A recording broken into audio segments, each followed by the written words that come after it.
ជំរាបសួរពុកម៉ែបងប្អូនទាំងអស់គ្នាថ្ងៃទី4ទី5ខែ12ខាងមុខនេះខ្ញុំព្រះករុណាមានសទ្ធាជ្រះថ្លាបានដឹកនាំញាតិព្រះធម៌ផ្ទាល់តែម្ដងចំនួន1ឡានធំឡានក្រុង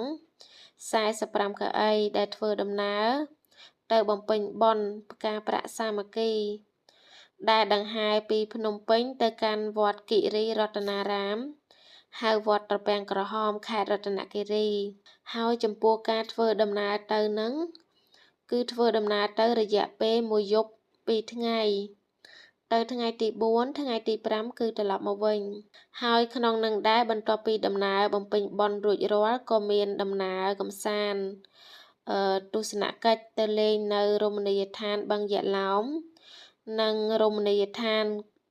កន្លែងទឹកជ្រោះទឹកធ្លាក់7ជាន់អញ្ចឹងក៏សូមគោរពអញ្ជើញពុកម៉ែបងប្អូនទាំងអស់គ្នាបើសិនជាមានសទ្ធាជ្រះថ្លាចង់អញ្ជើញរួមដំណើរបំពេញបុណ្យជាមួយនឹងខ្ញុំព្រះករុណាក៏សូមគោរពអញ្ជើញចូលរួមដោយសេចក្តីជ្រះថ្លាសូមអនុមោទនាបុណ្យសាធុសាធុសាធុ